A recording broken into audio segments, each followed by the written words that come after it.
If you're looking to make a ton of money online, then the best option for the widest selection of people is undoubtedly affiliate marketing. This is the online business model with the lowest barriers to entry. Anyone can learn it and anyone can master it. At the same time, it is potentially one of the most profitable business models you can use online, and certainly much more profitable than blogging for AdSense revenue or similar. And this is a point that advertisers on Facebook often like to labor. Chances are that you'll have seen plenty of adverts for online money making schemes and quote programs. And no doubt, 9 out of 10 times they'll be based around affiliate marketing. You'll know these ads if you see them. They're the ones where people talk to you from their private yacht and tell you how they make a six-figure salary in just a few hours of work each week. Likewise, you'll have probably seen the videos of online billionaires talking about their money making systems while wearing smart suits in very pimped out offices. They've created a digital empire all on their own using affiliate marketing techniques, and now they're rich and powerful, and you'll probably want to be them. But is this all true? How can you really accomplish all that through affiliate marketing? Is it really that easy, or is there more to it than that? First of all, let's assess the claims about earnings. We don't have to guess at this. During the 2014 Affiliate Summit, over 1,800 affiliate marketers answered a survey describing everything from their methods to their earnings. How much were they bringing in? Well, only 46% earned less than $20,000, while 8% earned $50,000 to $100,000 and 12% earned over $100,000. At the very least, this shows that it's certainly very possible to earn big money. The rest were around the middle, but note that 19% elected not to answer at all. What's also interesting here, though, is the sheer spread of earnings. Affiliate marketing is bringing in from $20,000 to $100,000 and beyond, which you just don't find in traditional careers. So, what's making the big difference here? It's the skill of the individual. As an affiliate marketer, you're self employed and working alone. There's no need to climb the corporate ladder or compete for promotions. You can get to the top overnight if you have the right skills because it's all on you. And in this video series, we'll be looking at the secrets you need to really start earning the big bucks as an affiliate marketer. Perhaps the biggest draw of affiliate marketing is not the money. Instead, for many people, the appeal lies in the fact that this is a completely passive business model. Once you've set everything up, such as your sales funnel, your affiliate network account, and your blog or sales page, you can literally be earning money while you're sleeping or while you're on holiday. But again, this can get twisted. This lifestyle is what you can achieve once you're at the top of your game as an affiliate marketer. It doesn't come overnight. In fact, affiliate marketing is likely to initially involve a lot of work. The idea here is that you put the work in up front so that you can sow the seeds of your labor further down the line. To begin with, you need to be willing to put in a lot of hours for very little reward. Specifically, then, what does affiliate marketing involve? If you're watching this video series, then there's a good chance you have a general idea, but we'll recap in a little more detail for those who do not. Essentially, as an affiliate marketer, you sell products for commission. This means you'll be finding products online and promoting them using your own affiliate link. If someone clicks on your link and then buys the product, you'll get a cut of the profit. Often, affiliate marketing involves selling digital products, and you can expect your cut to be as much as 50% all the way up to 75% of the recommended retail price. There's no risk involved for you because you're not creating the product, and there's nothing for you to ship or for you to store. All you have to do is sell, but you earn more than the creator. The hard part, though, is in doing that selling. And this is where the marketing part comes in. And your job from here is to find yourself a large audience through a blog, through an email campaign, through advertising, or through social media, whichever tool you find most effective.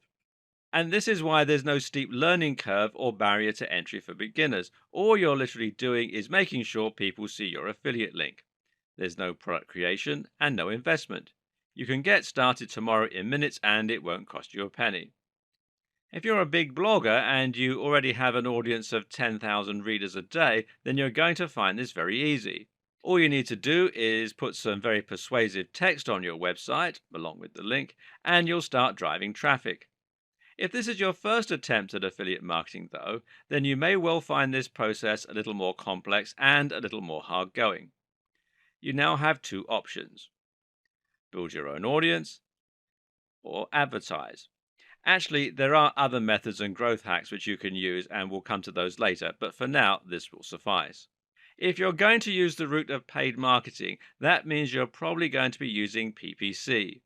This is pay per click and basically means that you pay for every person who clicks on an ad and gets sent to your site. The more you pay, the more visitors you get. If you design your site well and can really convince people to buy your products, then you should be able to convert a predictable amount of visitors into buyers. This in turn means that you can work out your precise ROI. So if you pay a certain amount per visitor and N percentage of those visitors earn you X amount of money, you can tell whether or not your strategy is profitable. The amount you pay per click will depend on the amount of competition available for your ad. PPC ads work on a bidding system whereby the advertiser offering the most per click is the advertiser whose ad is most likely to show. Meanwhile, even if your website is very effective at convincing people to buy, you'll still only get between a half and 10% of visitors converting, and more often you'll be at the bottom end of that spectrum. So you'll need your ad to be seen by about 1,000 to 2,000 people in order for you to get a single sale, which means you'll be paying a relatively high amount for your ad to be seen 10,000 to 20,000 times for about 100 sales. This is a formula that takes a lot of adjusting, and you can expect to lose a certain amount of money before you get it right. With a good setup, you can expect to spend $600 a day on PPC and make about $200 profit. That's quite a big risk when you're first starting out, and for the first few months, you'll probably be operating at a loss until you learn the right keywords to target, the right products to sell, the right sales pitch, and so on.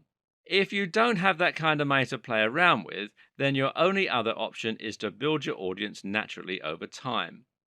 That means creating a blog and then using it to promote yourself through social media to build up a mailing list full of subscribers.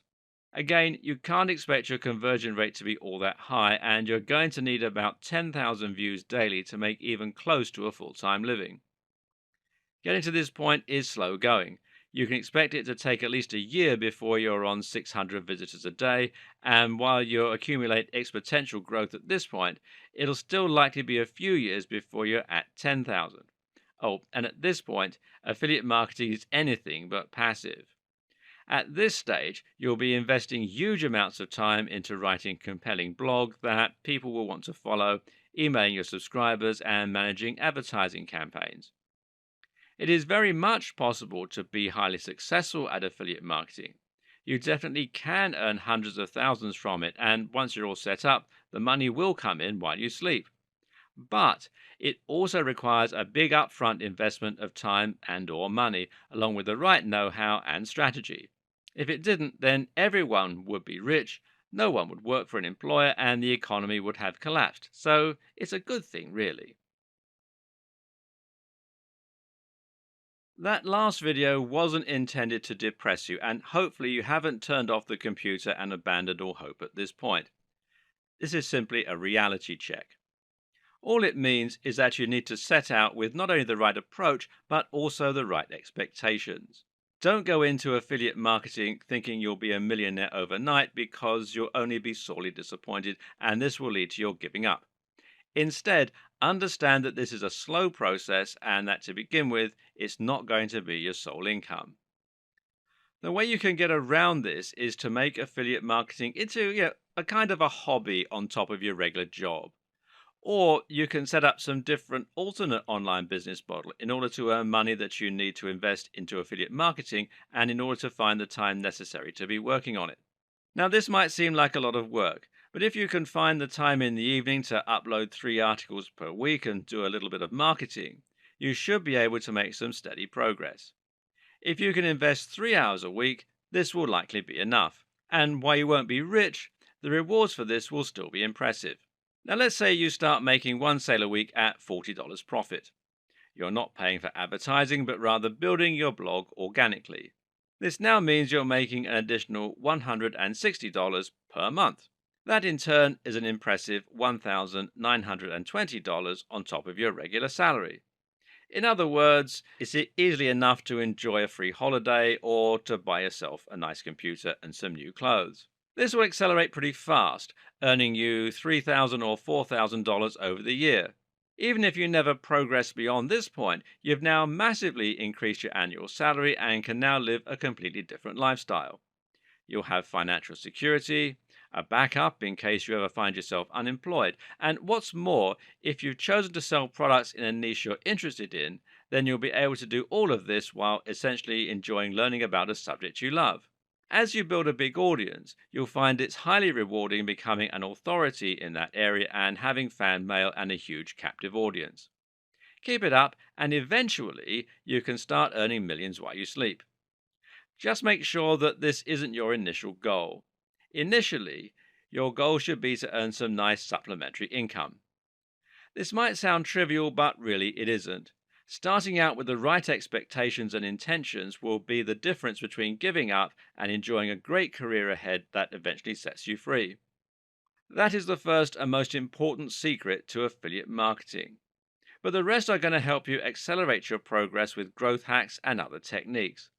This way, you won't have to wait all that long until you start making the progress that you deserve and that likely attracted you to affiliate marketing to begin with. We've seen how affiliate marketing works, but what we haven't addressed yet is the precise mechanics and how understanding this can help you be more effective at your job. What happens, for example, when someone clicks on one of your affiliate links? The answer is cookies. No, not those kind of cookies. Cookies are small files that get saved on the computer and are handled by your browser. Websites can store cookies and then look for them, and they use this to keep you logged into Facebook or to show you relevant adverts based on your browsing history. When a buyer clicks on your link, they get sent to the checkout page for a specific product. At the same time, though, a cookie will be stored on their computer which will identify them as having been referred by you. This means that when they make a purchase, the profits can be allocated to you. Understanding this is important because it introduces a potential risk that people will see what you're selling and navigate there of their own accord. This is called link bypassing, and it's worth your while to prevent this using link cloaking. This means using a redirect to send people to your affiliate link while hiding the URL from them. You can do this using this simple piece of code. Alternatively, you can use something like tinyurl, which you can find here at tinyurl.com, or bit.ly, which you can find here at bit.ly.com. It's also worth doing a little research into the affiliate scheme that you're going to be working with. That's because the creator of a cookie also gets to set the lifespan. A cookie can last a few minutes, or it can last until the user actively chooses to delete their cookies or change his computer. Of course, it's much better for you to have an affiliate scheme with cookies that don't expire at all. Amazon has a session limited cookie scheme, for instance, that only lasts 24 hours. That's actually pretty good in this case, though, considering that people already know about Amazon and you can make money from other things that people buy from the site that day. What's also key to note is whether a subsequent affiliate can override your cookie. This becomes relevant if someone should click on your affiliate link, not make a purchase, then click someone else's affiliate link and buy. Who gets the money? Well, this depends on whether the affiliate honors the first click or the last click. If you're a lifetime referrer, then you will always be given credit for the referral, regardless of what else happens subsequently. With those technical details out of the way, it's time to start choosing affiliate products and schemes. The first step here is going to be deciding which type of affiliate scheme you want to join up to. Do you want to sell a digital product, a physical product, or a service? The best answers for most beginners will be a digital product. This means something like an ebook, a report, or a digital course. There's no cost associated with the production, storage, or delivery here, and as such, the product creator gets a much bigger slice of the profit. What's more, they have more profit to share with you, and that means you can earn up to 50 to 75% from each sale. To find these products, you should look at an affiliate network such as JVZoo, which you can find here at jvzoo.com, ClickBank, which you can find here at clickbank.com, CJ Affiliate by Conversant. Now, this used to be called Commission Junction, and you can find out more at cj.com, and WSO Pro, which you can find here at warriorplus.com/WSO Pro. To use one of these sites, all you need to do is to sign up, browse through the available products, and then apply to work as an affiliate for a few. You can see data and information about each one, such as the number of sales, the cost, and so on. From there, you want to choose a digital product that is making a lot of sales, but also offers you a good amount of cash per sale. Think too of how you're going to market each of these products and what angle you're going to go with to make it desirable for your audience. Trying out the product is a very good idea, as is finding one that offers free marketing materials that the product creator has designed. Some will come with free landing pages, blog posts, email autoresponder sequences, and more that you can utilize. Promoting digital products means you make more money per sale, and it means there's less that can go wrong. It's also the preferred method by many digital marketers, which means you can find a lot more advice and help. Some people, though, will feel more comfortable selling physical products, which they can do by signing up to Amazon Associates, which you can do at affiliate-program.amazon.com, or share a sale, which you can find here at shareasale.com. People like selling physical products because they still have a much wider audience. It's a certain type of person who's willing to spend $50 on an ebook, and anyone who is a technophobe, who wants something physical, or who is savvy enough to know they can get most information for free won't be interested. On the other hand, we all spend money on physical items. This means you have a much larger potential audience. Unfortunately, though, physical products also cost a lot more to produce and ship, and normally they go through more channels before you get the opportunity to promote them. When you sell a product through Amazon, for instance, the money is going to get split between you, the product creator, Amazon, the delivery company, and possibly even another reseller. As such, affiliates on Amazon tend to get as little as 4 to 8% per sale, as opposed to 50 to 75%. The products will also be cheaper and less geared towards getting digital sales. Why would someone click your link to buy a computer when they can just go to their local technology store? These are the considerations you'll need to take into account when you start trying to sell physical products rather than digital ones. Of course, there's nothing to stop you from selling both types of products, though then you do risk cannibalizing your own sales.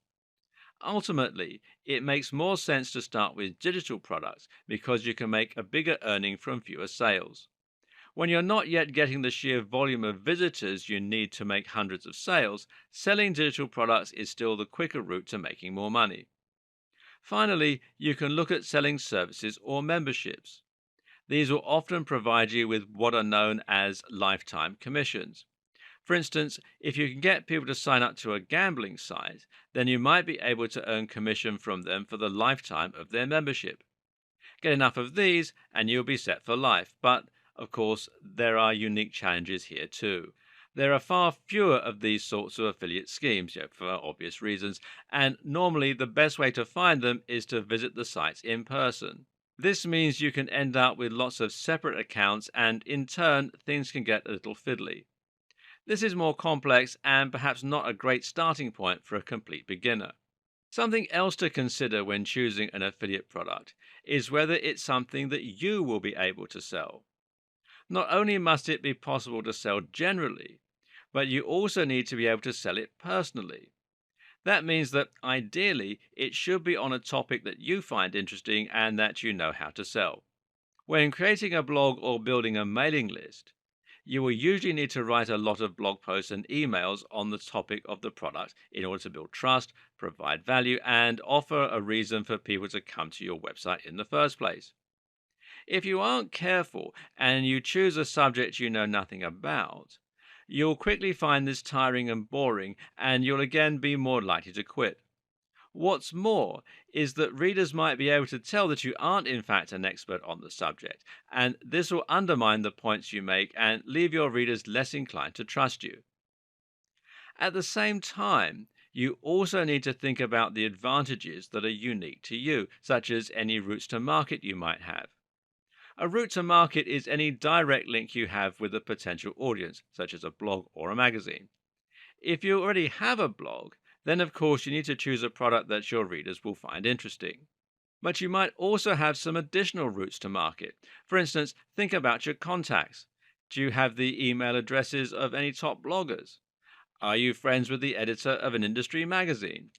In other words, it basically boils down to choosing a product that you already know you can sell, even if you don't have a direct route to market. Think about what the best routes to market for each product might be and how you could go about reaching them.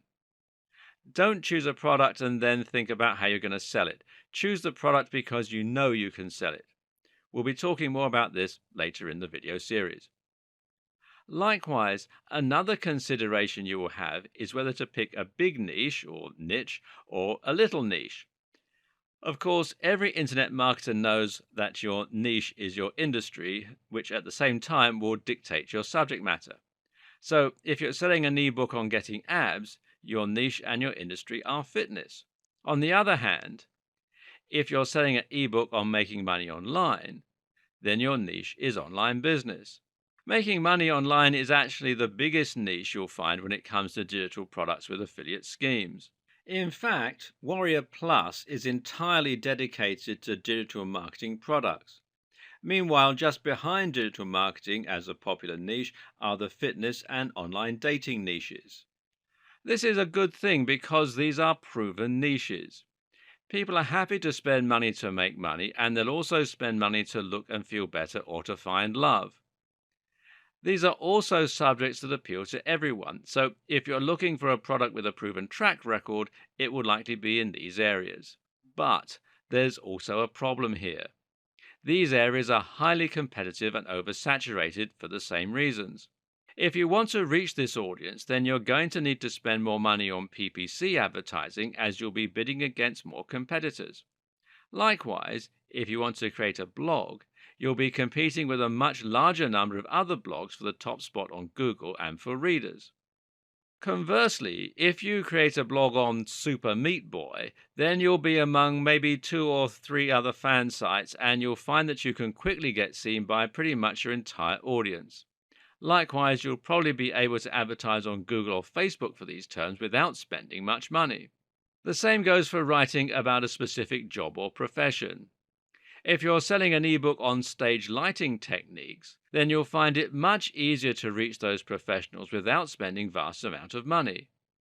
But at the same time, the products will also appeal to a much smaller market. This means that it won't take as long to saturate the market, and you likely won't make as many sales over the long term. The answer? Often the best strategy will be to start smaller and then build your way up to reach the bigger niches. Another option is to choose an affiliate product that aims at a smaller cross section of a much larger niche. For instance, fitness for the over 50s is a much smaller chunk of the larger fitness niche. The same goes for digital marketing for students.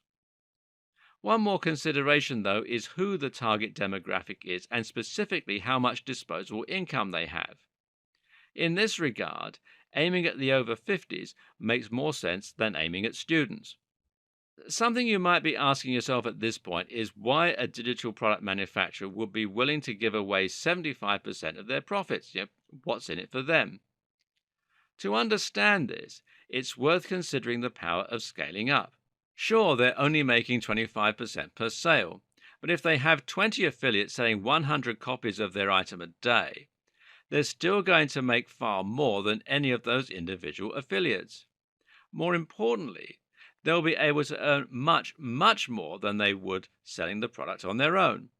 The more commission the affiliates offer, the more people will come on board versus other products, and that means they'll be able to continually scale up their profits. And anyway, they're probably still making money from their own marketing activities where they'll be making 100% per sale. The sales they get from you are all on top of their earnings. The great thing about affiliate marketing through JVZoo or ClickBank is that you can start earning nearly as much as the product creator themselves without having to create anything. There's really very little reason to spend lots of time and money creating a product when you could just find one ready made and earn the same amount of money right away. But saving time and money is only one big benefit of affiliate marketing. The other is the fact that the products you'll be selling will come pre validated. What this basically means is that you know for sure there's demand out there for the product you're selling and that people actually want to buy it. When you create a product of your own, conversely, there is a chance that after putting in all the time and effort to build it, you'll find that no one actually wants it. In that case, all the marketing prowess in the world won't help you, and you'll actually come out of the process worse off than you started. With affiliate marketing, you get to choose a product that is already selling lots of units, and in some cases, you can use their exact sales scripts in order to sell it. This is a proven quantity, and as such, there's nothing that can go wrong. This is literally a cut and paste business, and all that's left to you is to find your own audience. Unfortunately, many affiliate marketers don't realize this, and they instead want to get clever with creating their own business strategy. The same goes for all the people who try inventing their own new app or becoming the next massive blogger. That's all well and good, but 9 times out of 10, they will fail. If you're really serious about earning money, you don't need to reinvent the wheel. Just find what you know works and then use that exact business model to earn some money yourself.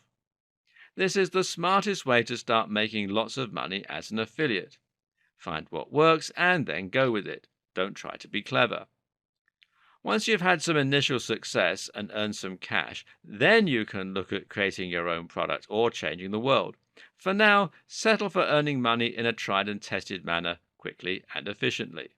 Once you find the right product and you begin making some money from it, you can continue this repeat what works strategy in a very simple manner by repeating it. In other words, if you are making money from a certain digital product in a certain niche, then why not just completely mimic that model and start selling 2 different digital products? That way, you can quickly double your income as well as giving yourself a backup and a more secure model as a result.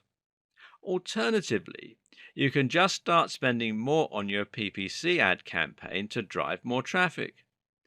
Build mini business models and monitor your conversion rate, and only once you've proven that they make ROI, start spending more money on them to multiply your earnings. There will be some cases where you can find digital products that are selling very well and actually provide you with their sales page and even the emails they use. If you can find such a product, then go for it, especially if they share their conversion rate. This removes variables from your process, allowing you to fine-tune your business model all the more quickly. But that said, not all digital products will provide these materials, meaning sometimes you'll still need to create your own sales page and email sequence. Likewise, there will be times when you see ways to improve the sales page you've received. That's where this video comes in, making things sell. By the end of it, you should know how to take your conversions from a measly 1% and boost them to a highly profitable 10%. The first question is, what is a sales page? The answer is that a sales page is an entire page on a website that is completely dedicated to selling one product. This means there will be no external links to other pages and no other products being promoted. The entire page is designed to draw people to the Buy Now button and to convince them that they should in fact buy. Chances are that you will have visited sales pages in the past and you'll know them through their design.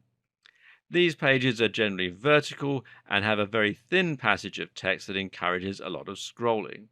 Now, this is no accident. The act of scrolling down the page makes visitors feel as though they're becoming more committed to the product, and the further they scroll, the less they will normally want to come away empty handed. It feels like a waste. There will be no navigation and no links to other pages for precisely the reason that they distract away from the Buy Now option. Finally, these pages are often designed to be either bright red or orange around the edges, and there's a reason for this too. Red and orange are colors that actually cause the heart rate to increase and makes us feel uncomfortable. These colors make us want to act quickly, to leave or to buy, which makes us more impulsive. If you think of fast food restaurants, you'll find that often these are red or orange in terms of their interior design too. The reason is similar. They want to increase turnover and get people out of the store more quickly. That way, they can serve more customers and make more money. Finally, there is one more thing to consider when creating your landing page, and that is trust and barriers to sale. When someone lands on your website and sees that you're selling a product, they will often be very suspicious of you and worried that it's a scam. People still don't like handing over their details online, and so if they think your sales page looks dodgy, they'll often just leave. Your job is to make it as simple for them to buy as possible and to make them trust in the system that you've set up to enable that. This is one of the big advantages to selling products via Amazon Associates. Here, your checkout page is Amazon itself, which makes the buyers much more likely to trust that their details aren't going to get stolen. Likely they already use Amazon, so they might even be able to use the buy with one click option, which you can see here, to save themselves a ton of time and to really encourage those impulsive buying decisions. If you use JVZoo or ClickBank, then the sales page will be built by those sites, and this will likely be a factor to consider when you choose which network to go with. Is their checkout page professional looking? Would you be happy to spend your money through it? But the initial impression you make to visitors will often be down to the landing page itself, so it's worth making sure you put the time and effort in to create something that looks highly professional and trustworthy. One of the easiest and best ways to do this is to use a tool like OptimizePress. OptimizePress is a WordPress theme which you can install with a single click to make your WordPress site into a traditional sales page. When you do this, you'll be using ready-made layouts and images that have been optimized over thousands of sites and that are constantly being refined. Then all you had to do is enter the text. And you can find out more here at optimizepress.com. And as you can see, they have a video on their site that explains how it all works. Remember what we said about not reinventing the wheel. Why make it more difficult for yourself when you already have the means to create something professional and proven? Otherwise, consider using a third-party developer who has a good track record. This is better than attempting to design the sales page yourself and coming up with something that looks less than perfectly professional. Really though, a convincing sales page is all about your sales script. The text you use to sell your product is going to be the single biggest determining factor when it comes to your conversion rates, and this is something that is highly worth taking the time to learn. There's a lot to this though, so please bear with me while I explain the ins and outs of good persuasive writing. The first and biggest challenge when it comes to making sales will be to grab the attention of your visitors and to communicate that there's something here worth reading and that they shouldn't navigate away from the site. The unfortunate reality these days is that most people are in a rush all the time, have lots of work to do, and don't have time to read through large amounts of text. That means you can't expect your audience to stick around unless you give them a very good reason. You need to grab them with a hook right away and then reel them in. One of the best ways to do this is to give your sales page a narrative structure. This means that you need to turn your pitch into a story that your audience can relate to. The reason this is so effective is that we always want to know how stories end. Have you ever started watching a trashy program late at night that you don't care about, only to find yourself unable to look away until the very end? In such scenarios, you'll often watch for hours, even though you aren't enjoying it. This is the power of narrative, and it's a very human impulse that you can use to your advantage. Another advantage of using a narrative is that it makes the situation more relatable. By telling people that you used to be in the same position as them, you can get them interested, and at the same time, you'll be much more convincing. This, in fact, is the basic structure of many a successful sales page. Introduce a problem, then offer a solution. If you're selling a book on abs, then the problem is lack of fitness or the inability to lose weight. The solution, of course, is your ebook, and you're going to frame all this in a first person narrative where you discuss how you were once overweight until you found this incredible strategy that they can read about in your ebook. Obesity, tiredness, and sluggishness are one type of problem. This is an emotional and abstract problem that you can make anyone relate to. The other type of problem is something specific and simple. For instance, if you're selling an ebook on stage lighting, as we discussed earlier, then you would look for a very specific and simple problem in this niche. Perhaps people struggle to afford the stage lighting equipment they need. Maybe the lights keep falling over. I'm not an expert in this field, and that's why it's not a niche that I would choose. Remember, we discussed picking a field you're familiar with.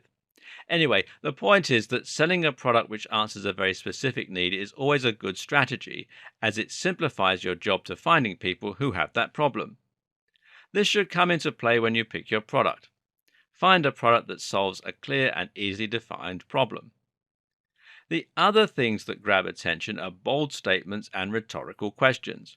Rhetorical questions work well because they force the reader to think and reflect.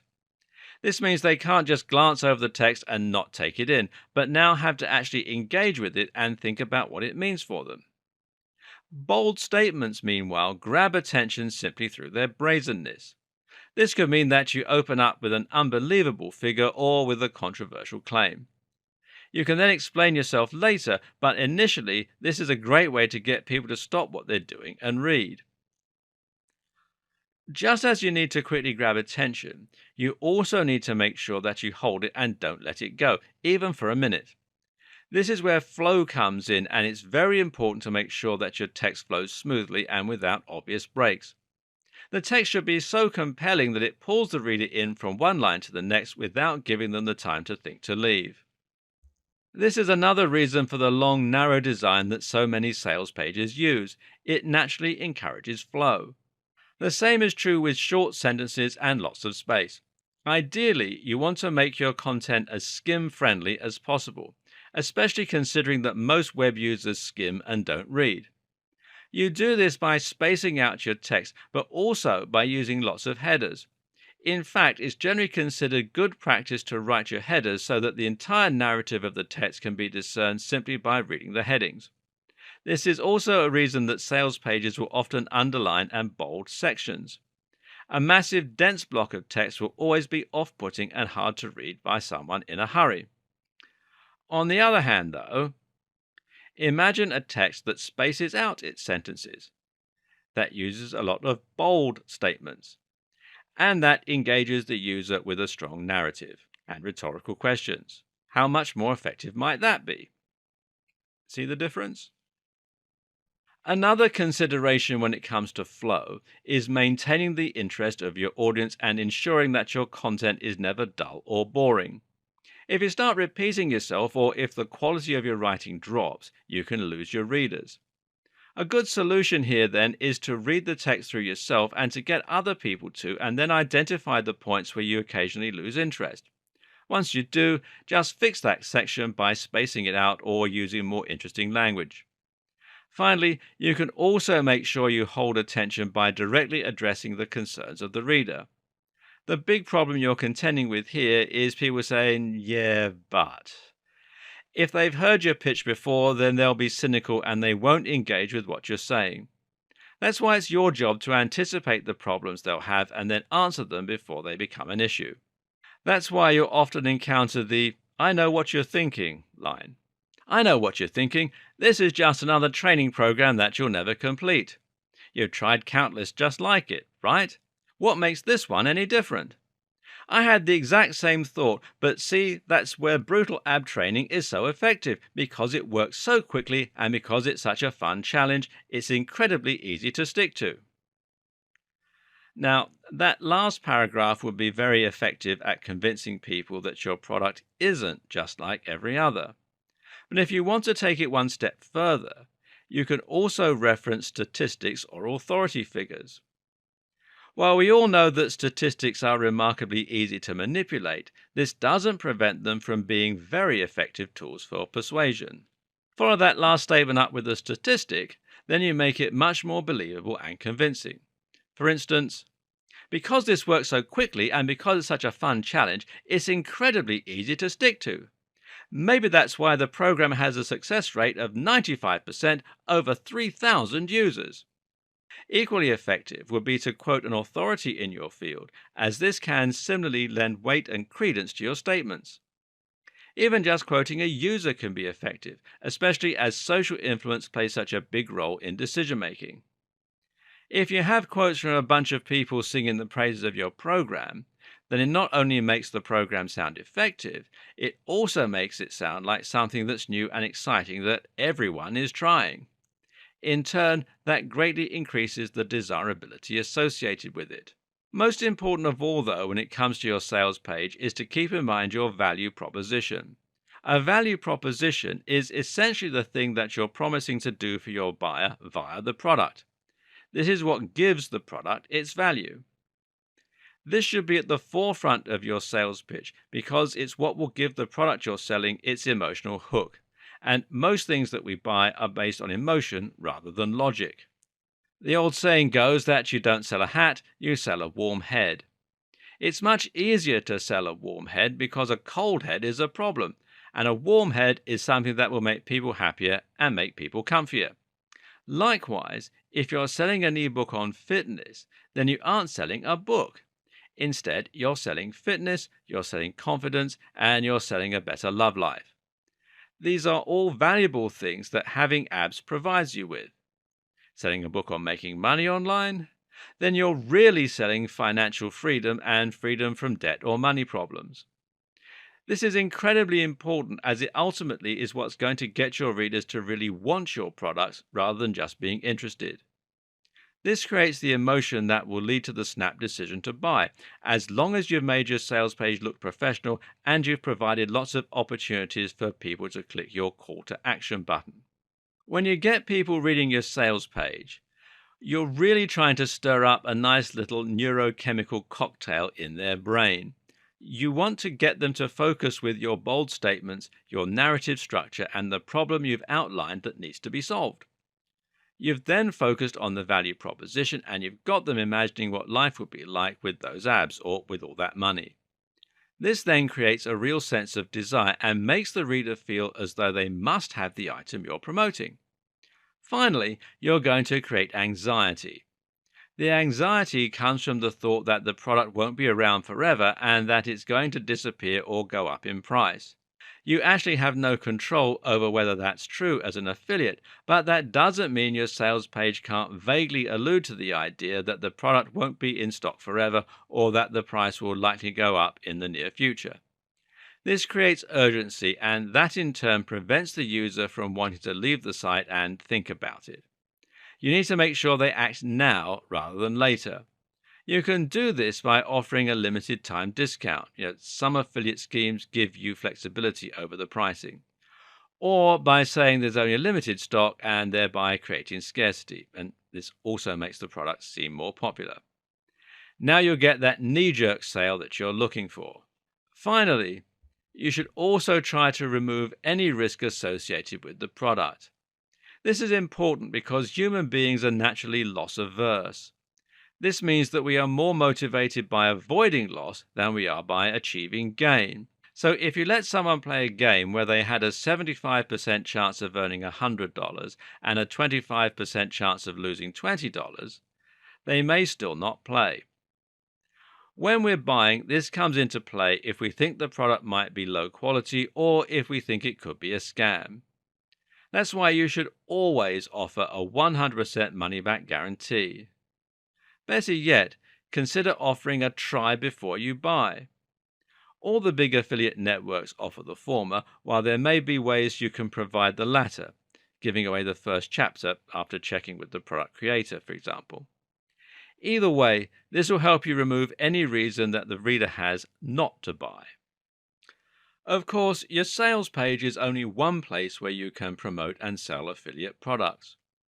One other place, for instance, is within the body of your articles, which will be a much more passive approach.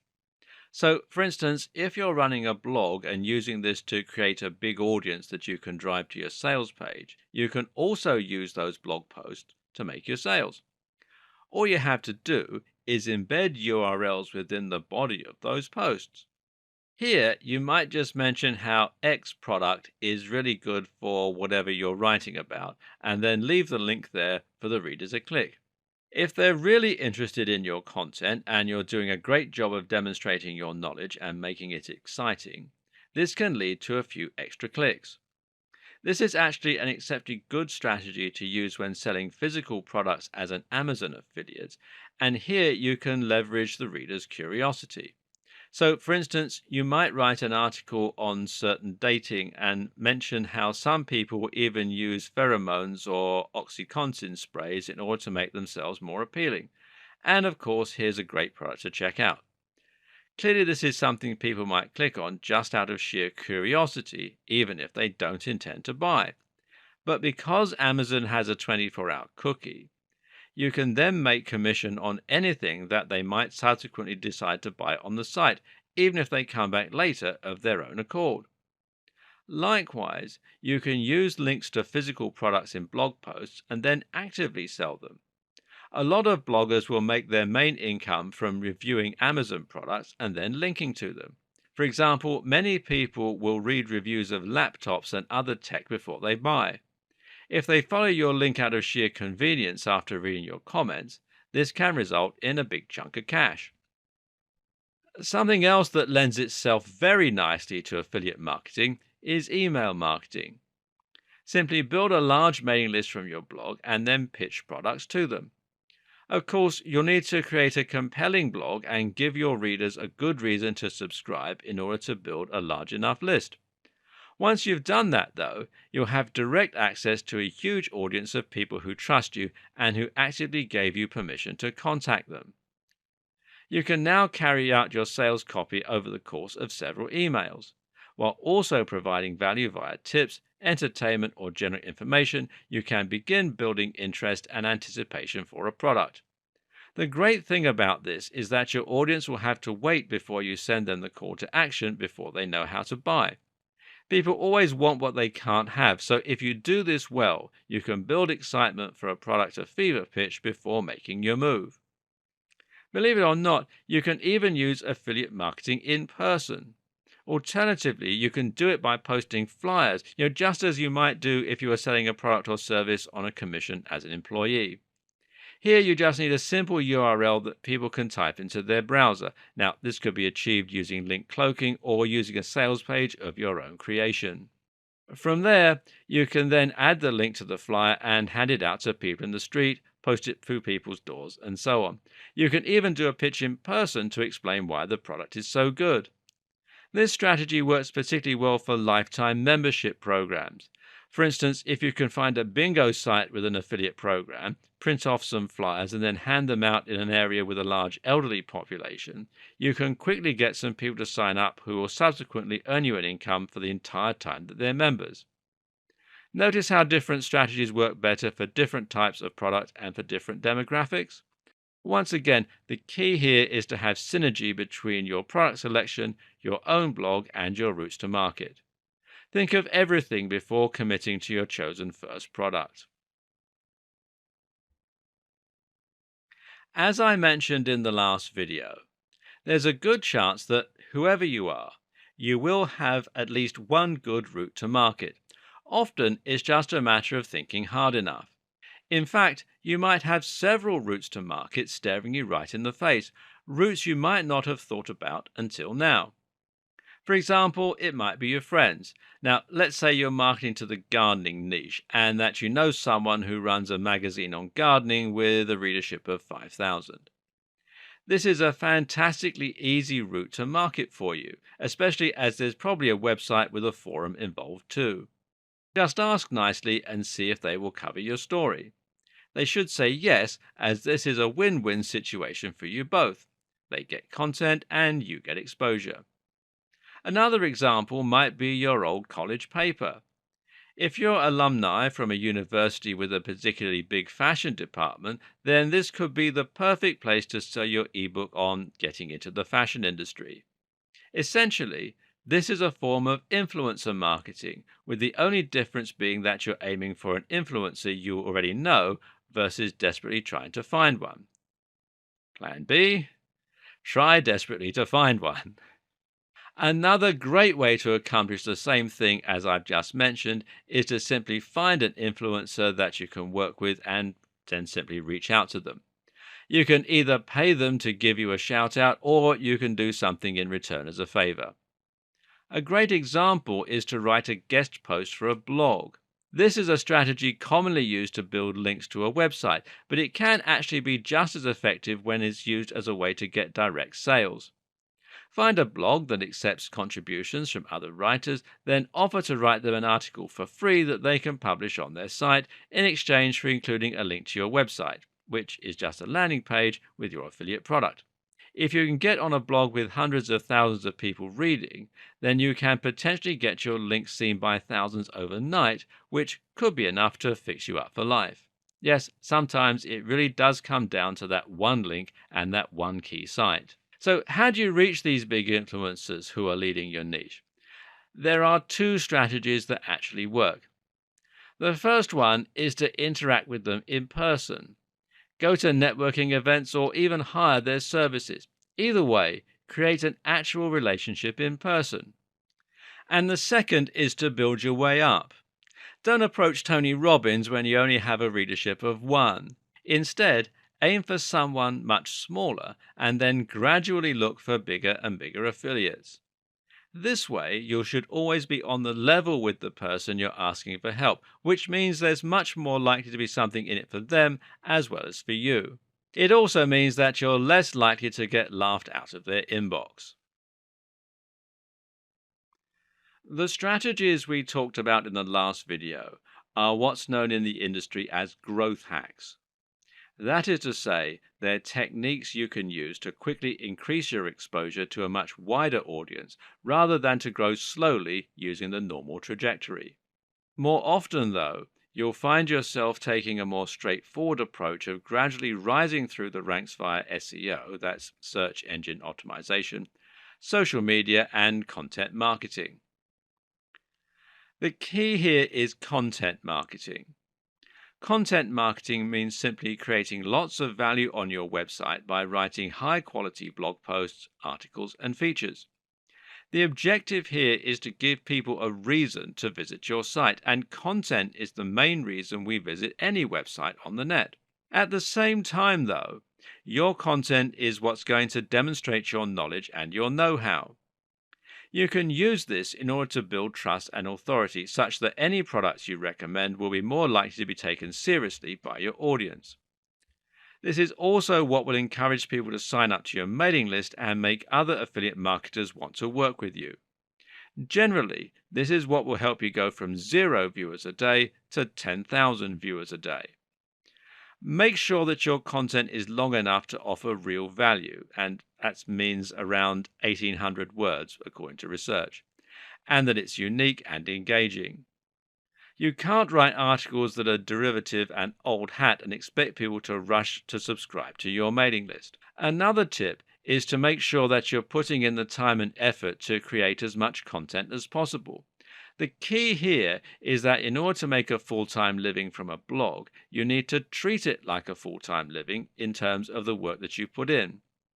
Be on every social media site as well, and make sure that you provide value on here as well, so that you're giving people an actual reason to want to follow you.